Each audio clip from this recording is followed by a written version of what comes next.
Our story opens beneath a clear and beautiful sky. A monk speaks to someone, questioning if they really want to know about Yeonho. This monk is no ordinary figure. He's introduced as Master Musin, known as the Living Buddha. In front of him stands a skinny scholar who eagerly expresses his desire to learn more about Yeonho. He explains that he's currently compiling records to document Yeonho's life and legacy. With an awkward smile attempting to mask his unease, the monk begins to speak. He describes Yeonho, officially known as the Radiant Martial Sovereign, as a man of great virtue, kindness, and moral integrity. The monk even claims that Yeonho must have been sent by Buddha himself. The scholar's eyes light up with excitement. He immediately begins scribbling down notes, confirming it's just as he suspected. He then asks the monk about Yeonho's daily life. What kind of man was he truly? The question clearly rattles the monk. His composure cracks. The calm facade vanishes.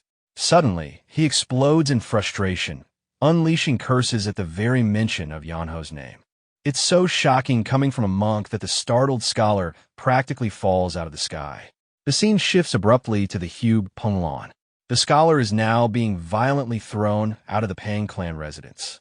We're introduced to the furious supreme elder of the Pang clan, Pang Dojuk. Upon hearing Yeonho's name, the elder erupts with rage. He demands to know why a miserable lowlife like the scholar would even dare to bring up that name in his presence. He doesn't stop there. The elder immediately commands his people to bring out a whole bag of salt and scatter it around the area where the scholar had stood, as if to purge the very memory of Yeonho's name. The scholar, shaken to his core, is overwhelmed by the identical reactions he keeps encountering. No matter where he goes, people become hostile and disturbed the moment he mentions Yeonho. Yet, Yeonho, this same man everyone seems to hate, was once hailed as the Radiant Martial Sovereign. We are reminded of his grand reputation, a legendary figure who ended an era of chaos. He was celebrated as a paragon of virtue, a gentleman, a chivalrous warrior, and by some, the greatest martial artist who ever lived. Still puzzled, the scholar continues his journey, using a Qigong technique to travel swiftly. As he moves, he reflects deeply on why everyone avoids speaking of Yeonho. As a historian, he feels responsible for uncovering the full truth, even the parts buried in shame or secrecy. And now, he believes he might finally find a reason. Next, we meet the divine Mad Dog, a notorious figure among beggars. The moment he hears that the scholar was chased out of both Shaolin and the Pang clan, he bursts into uncontrollable laughter. The scholar confirms it, sharing that wherever he went, he faced nearly the same kind of reaction. Every time he brought up Yeonho's name, he doesn't even get to finish the sentence before the Mad Dog interrupts him. He declares that it's no surprise people respond like that. The scholar, caught off guard by this sudden and confident reaction, is stunned. Then, the narrative formally begins. 100 years ago, in the Guangdong Wai clan, lived a boy named Yeonho, known in his youth as Wonho. Far from being a hero, he was considered the worst kind of person. We're taken back to when he was just 12. Young Wonho is seen half asleep, mumbling about his dream to become the strongest. From Mad Dog's point of view, there was once a boy with a grand ambition of becoming the greatest under the heavens. Raised in a martial clan, he was immersed in the values of chivalry from an early age. He already understood what it would take to reach the top, relentless effort. There was, however, one problem: he just couldn't get started today. We see Wonho standing, staring at the sunset. He looks deep in thought, but moments later pulls the blanket over himself again and lies down. He laments how today was supposed to be the day he started laying the foundations for greatness. But alas, he decides it's better to get a good night's sleep and begin tomorrow. Suddenly, footsteps echo in the hallway. Someone enters the room, calling for Yeonho to get up. The command is repeated, this time louder and angrier.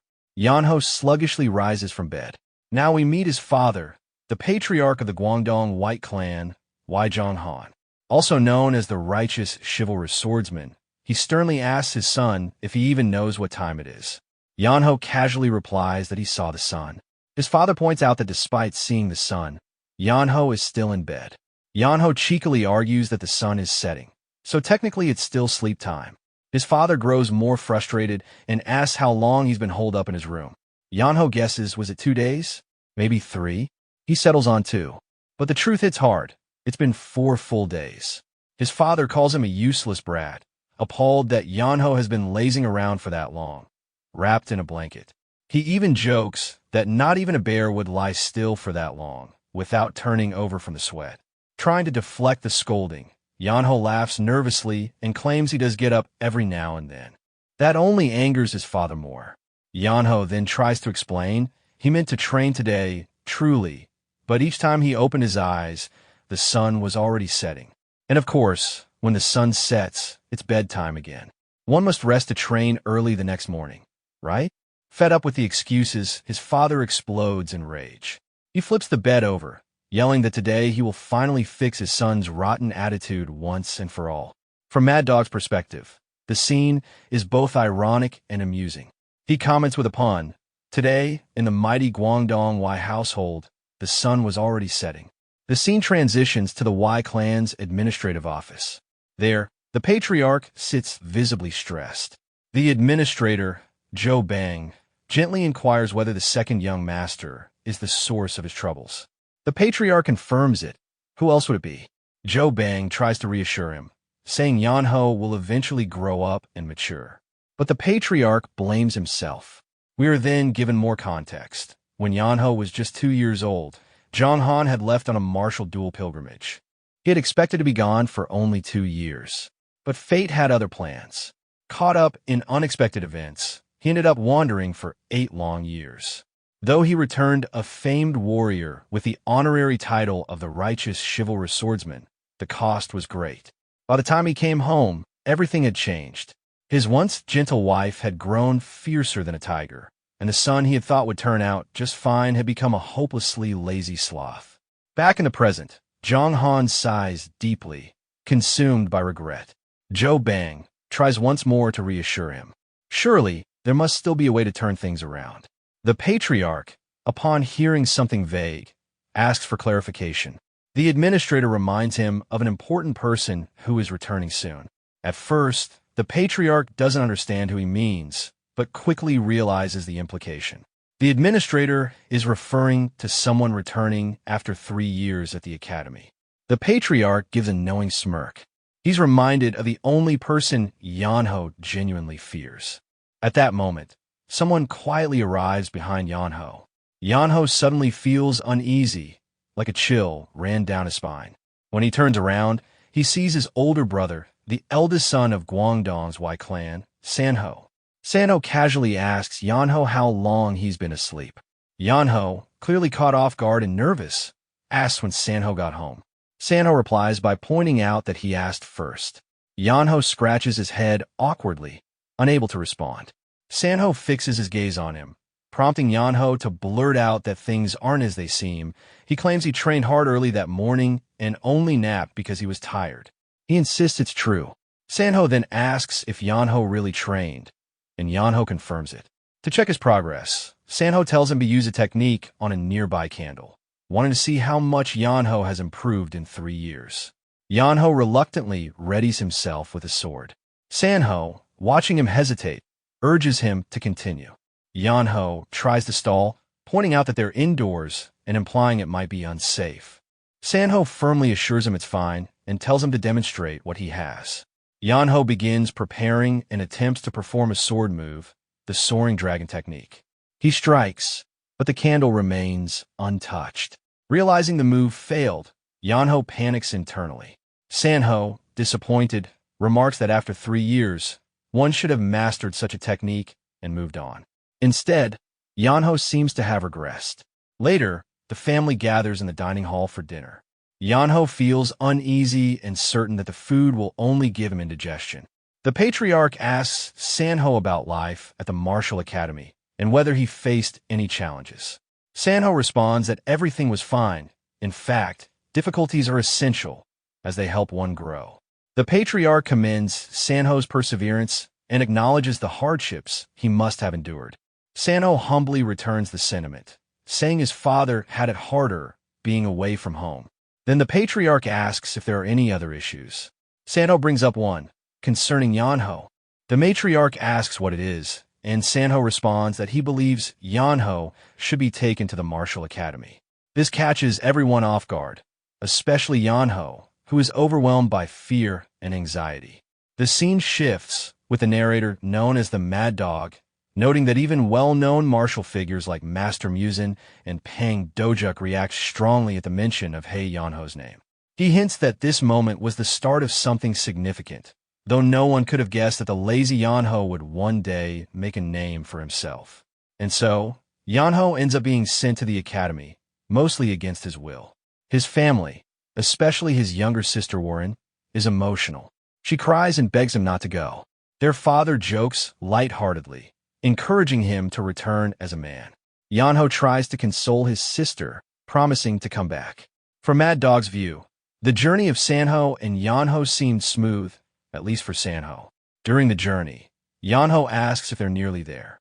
Sanho tells him there are 10 more days left. This shocks Yeonho, who's clearly exhausted. Sanho adds that they could have arrived in 5 days if Yeonho knew how to ride a horse. Yeonho points out that he's never ridden before. Sanho clarifies that he wasn't blaming him, just explaining. Later, Yeonho asks to take a break, mentioning how steep the path is and how much pain he's in. As they travel, Yeonho spots people lying beneath a tree and suggests they join them to rest. Sanho takes a closer look and suddenly appears alarmed. He dismounts to inspect the bodies. Yeonho, confused, asks what he's doing. Sanho reveals that the people are already dead. He shows Yeonho evidence of a martial technique called the flower indulging palm. It used to be known as the crimson flower palm, but became infamous due to a criminal named Kwok, who committed crimes using this technique. Yeonho, shocked by the mention of a rapist, asks if that person is nearby. Sanho explains that Kwok targets women climbing the mountains, and based on the situation, he likely ambushed this group while pursuing a woman who may still be in danger. Sanho tells Yeonho to stay put while he goes to investigate. Yeonho protests, upset that he's being left alone with the corpses. But by the time he reacts, Sanho is already gone. Frustrated and anxious, Yeonho looks around. Surrounded by bodies and growing storm clouds, he feels helpless. As the rain starts falling, he begins panicking, calling out for Sanho. He wonders what's taking so long and whether something bad has happened. Worried, he starts trying to move the bodies onto a horse, thinking he can't leave them to become food for animals. But the horses resist. Then lightning strikes, and in the commotion, one of the horses kicks Yeonho, sending him tumbling down a hill. When he wakes up, sore and muddy, he curses the horses. He finds himself at the entrance of a cave and is relieved to have found shelter from the rain. Soon after, the horses arrive too. He ties them up and scolds them, though he knows he can't do anything more. Looking at his soaked clothes, he complains about the situation and thinks that this is why he prefers staying home. He marks the cave entrance in case Sanho comes looking, then lies down to rest. After some sleep, Yeonho wakes briefly and hopes that nothing bad has happened to his brother. He reassures himself that Sanho is strong and will be okay, then goes back to sleep. Later, an unusual blue light begins to appear around Yeonho. The light gently lifts his sleeping body and carries him away, eventually taking him through an invisible barrier. Yeonho wakes up again, disoriented. The space resembles the cave he was in, but something feels different. He wonders if he somehow rolled deeper inside while asleep. Then, a mysterious voice addresses him, calling him a fated human. Yeonho, startled, backs up in fear and notices a glowing blue spear. The voice welcomes him to a place called the Fated Place, and refers to Yeonho as the successor of his radiant sword. Yeonho, confused, asks if the voice is coming from the glowing object. The voice confirms, explaining that its speaker has long transcended the physical world and is communicating from beyond time and space. He tells Yeonho to accept his will and lead the world. Yeonho reacts fearfully, mistaking the voice for a ghost. The voice reassures him that he is already dead. Only his will remains, left behind for someone who might arrive and be worthy to inherit it. Yeonho recognizes the setup: a remote cave, an old man's voice, a final will. He starts wondering if this might be a destined opportunity. Maybe, he thinks, This is the reward for his suffering and a way to avoid the harsh martial training. The voice explains there's no time to waste. He tells Yeonho to inherit his sword technique, train relentlessly, and one day write the new morals of the world. If Yeonho has his bloodline, then he should have a talent. With 30 years of dedicated training, Yeonho might eventually replicate his skill. Hearing the time span, Yeonho reacts with disbelief. He immediately rejects the offer, saying he's not interested in training for 30 years and suggests the voice find someone else. The voice pauses, clearly not expecting that answer, and asks why. Yeonho says he'd rather give it up than spend the next 30 years stuck there. Back in Mad Dog's narration, he reflects on this unusual event. He says this strange encounter was the beginning of Yeonho's transformation. The moment when the boy once dismissed as lazy started down a path that would eventually make him famous.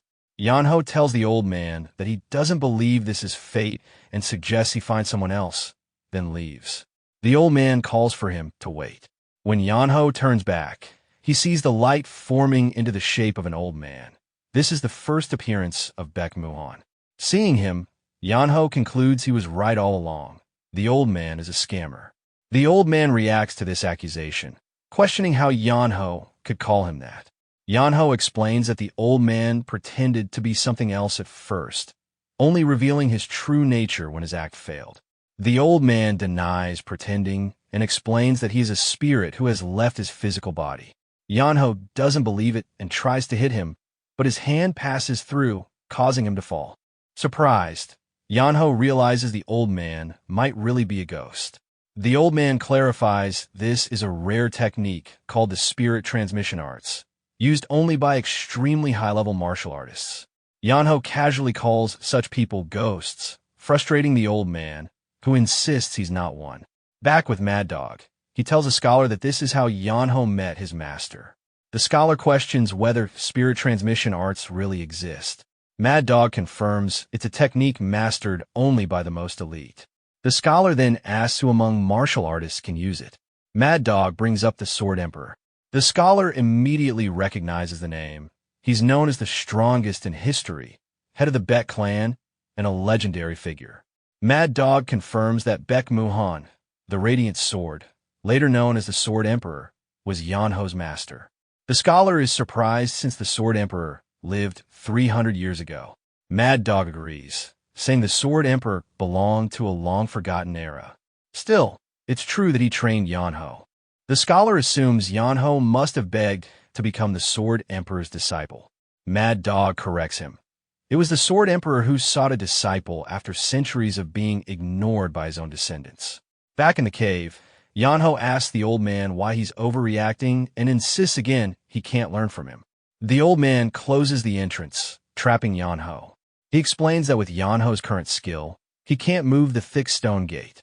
But if Yeonho learns his martial arts, he'll be able to slice through it easily. Not convinced, Yeonho takes out a sword and starts scraping the wall. The old man is surprised and asks what he's doing. Yeonho replies that he's digging, since even a stone wall can be worn down with metal over time. He estimates it'll take a year or two. The old man is taken aback that Yeonho is willing to spend that long. Yeonho jokes that it's shorter than the 30 years of training the old man suggested. Frustrated, the old man realizes he can't even punish Yeonho. He hovers and tries to persuade Yeonho to learn, promising not to disappoint him. Yeonho still refuses, saying he doesn't like him. The old man offers a deal, leave after 20 years. Yeonho lies down and says 20 is too long. He would consider it if the old man had said 3. The old man, trying to stay calm, questions Yeonho's expectations. Even the greatest masters couldn't achieve that. Yeonho shrugs and says maybe it just isn't meant to be. The old man, overwhelmed with frustration, finally proposes 5 years, vowing to make Yeonho the strongest in the world. That makes Yeonho pause. He reflects that maybe this old man really was the strongest martial artist. Yeonho agrees to train. Back with Mad Dog, he explains that Yeonho didn't know the old man's identity. It was unfortunate that the legendary master ended up with someone so lazy. Meanwhile, the old man is frustrated that Yeonho sleeps all day. Yeonho argues he's human and needs sleep, unlike the spirit. Baek Muhan grumbles, but encourages Yeonho to train. Still, Yeonho trains only lightly, prompting Baek Muhan to estimate it'll take 50 years at that rate. Yeonho asks if there's an easier way. The old man says it's already as easy as it gets. Yeonho thinks the old man would be less irritating if he just stayed quiet. He jokes that this is why one needs a skilled master. The old man seethes with frustration, but can't do anything without a physical body. He laments his condition and wishes he could properly train Yeonho. While Yeonho lies around, he asks how the old man operated the stone gate. Baek Muhan explains he triggered a device using psychic energy, not physical force. This makes him realize something new, that he can still manipulate objects with chi. Laughing, he tests it out. Yeonho gets nervous as he sees this. When the old man levitates rocks, Yeonho backs away and tries to reason with him. The old man sends the rocks flying at Yeonho. From then on, training continues day and night. Yeonho practices swordsmanship daily and uses a special dream-based art at night. Over time, his life becomes fully focused on martial arts. 5 years pass quickly. One day, the old man wakes Yeonho up early. Yeonho is confused by the serious tone. Baek Muhan explains his lifelong pursuit of martial arts, how it led him to neglect family and relationships, and how that distance is why no one came to find him. He says that through Yeonho, he finally learned about emotion and connection. Yeonho senses something is off. The old man confirms it's time for him to go. Yeonho panics and insists the old man can't leave. They agreed on 30 years. But the old man reveals he used up his energy maintaining the elixir that allowed Yeonho to survive without food. There's no energy left. Yeonho is upset, saying he would have left and returned if he had known. The old man doubts Yeonho would have come back. Still, he expresses gratitude for their time and says his hope is that Yeonho will explore the world, learn from it, and not repeat his mistakes. He tells Yeonho that even if no one remembers him, his teachings live on in Yeonho's swordsmanship. As the old man fades away, his last words to Yeonho are to be happy. Yeonho, crying, says the old man could have at least warned him. Back in the present, Yeonho is annoyed. He finds a cloth the old man left behind, covered in writing. It explains that Yeonho's martial arts are still incomplete, and the elixir in his body is a double-edged sword. If he doesn't keep training fast enough, it'll kill him. Frustrated, Yeonho curses the old man. Another note tells him to travel and experience the world. That's how he'll grow further. The script ends with Yeonho realizing that the journey isn't over, and the old man made sure he wouldn't slack off again. The old man advises Yeonho not to be content with living a limited life in a small place. Baek Muhan also encourages him to broaden his vision, to see more, experience more, and become someone capable of greater things. As a starting point, Yeonho is told to go to a place called Ruin to find the world's greatest scholar and stay with him. It's expected that Yeonho will learn and feel something important through that experience. Yeonho reflects on this. Though he initially intended to return home, he decides to delay that plan until he settles what he needs to. With resolve, he bows deeply to his master and then sets off for Ruin. Outside the cave, Baek Muhan reappears and bursts into laughter, mocking Yeonho in his usual rough manner. He calls Yeonho a fool and says that if Yeonho doesn't learn more about the world, he'll waste away like a dried-up mummy. He insists that martial arts developed in isolation have no value. To Baek Muhan, letting Yeonho stay tucked away in some remote place would be a loss.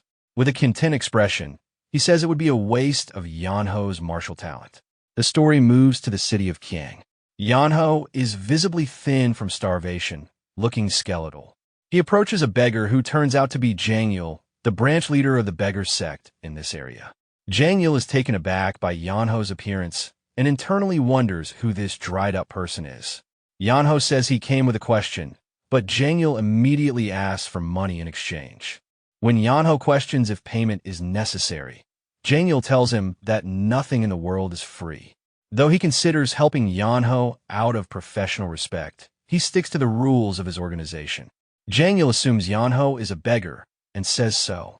Yeonho questions the assumption, but Jang-il replies that anyone who begs is, by definition, a beggar. He even jokes that Yeonho could make money just by sitting on a street corner. Then, unexpectedly, Yeonho asks if Yeonho wants to work with him. Later, we see a pile of money in front of Yeonho. Yeonho is thrilled. They've earned 6 months' worth of operating funds in just half a day. He calls Yeonho the god of wealth and is ready to give him the information he asked for. Yeonho wants detailed info about famous scholars and blacksmiths, their locations, hobbies, and specialties. Yeonho says it'll take 7 days and asks Yeonho to return. Yeonho replies that he has nowhere to go and nothing else to do, so he'll wait right there. Yeonho agrees, something he soon comes to regret. A few days pass, and another beggar runs up to Yeonho, saying they're in trouble. When Yeonho asks what kind of trouble beggars could possibly face, the beggar explains they are on the verge of starvation. He leads Yeonho to the source of the problem. There, Yeonho finds a crowd tossing coins at Yeonho, who's just sitting on the roadside. People are saying that if you want to be a beggar, you should at least reach Yeonho's level. Yeonho is both stunned and unsettled by how quickly Yeonho has taken over the streets. Yeonho, now acting comfortably, complains that he's thirsty and asks Yeonho to bring water. When served, he complains about the bowl being dirty and the water being lukewarm. Yeonho scolds his subordinates and tells them to bring cold water from mountains. Yeonho lounges and mutters how nice it is, further frustrating Yeonho. Yeonho feels humiliated. As a branch leader, he's now forced to serve someone he sees as an upstart. Yet, he knows that kicking Yeonho out would demoralize his whole group. He's increasingly desperate for the information to arrive. When the documents finally come, a beggar rushes in with them, and Yeonho is visibly relieved. But Yeonho reviews the contents and is disappointed. He asks if this incomplete report is really what Yeonho wants to sell. Yeonho takes a look and realizes that the information is only partially complete, less than half of what was requested. He worries that this may have been intentional and decides to take Yeonho elsewhere to complete the task. They arrive at another location, where a woman greets Yeonho sarcastically, calling him Foxdog. This is Gaenong, the branch leader of the House Sect in Kiang. She notes the rarity of Yeonho visiting her organization, given that the House Sect and Beggar Sect are rivals. She wants to know why he's come. Yeonho says he isn't here on behalf of his sect, but as an individual bringing a client. Yeonho continues to tease Yeonho, calling him Branch Leader Dog, which catches Gui's attention. She becomes suspicious and offended, thinking this could be an insult or provocation. Gai refuses to offer information to the Beggar Sect. Yeonho clarifies that he isn't part of them. Gai is still wary and warns them not to insult her sect. Yeonho criticizes her professionalism, pointing out that if she's selling intelligence, she should at least know who her clients are. This angers her, and she calls in her subordinate, Gongmu, to identify Yeonho. Gongmu reports that Yeonho is not from the Beggar Sect. Still irritated, Gai refuses to help and tells them to leave. Yeonho remarks that she's turning away a paying customer, which he sees as bad business sense. Gai warns him to watch his mouth, threatening violence. Yeonho calls her an old lady, provoking her further. Gai orders Gongmu to teach Yeonho a lesson. As Gongmu lunges, Yeonho effortlessly counters, knocking him out in one blow. Everyone is shocked. Gai realizes that Yeonho is a martial master. He apologizes and says it was just reflex. Yeonho, who had suspected Yeonho had some training, now fully understands that Yeonho is far stronger than he thought. Yeonho himself casually blames it on the old man. Gai, now visibly shaken, quickly shifts her stance. She acknowledges that they may not have come with hostile intentions and asks what Yeonho wants. The protagonist tells Gue Nanyang that he hasn't said anything wrong. He also casually refers to an older as old lady, which immediately annoys her. She becomes visibly upset and asks him if he's trying to insult them. Without waiting for a proper answer, she calls out to someone named Gongmu and tells him to deal with the protagonist.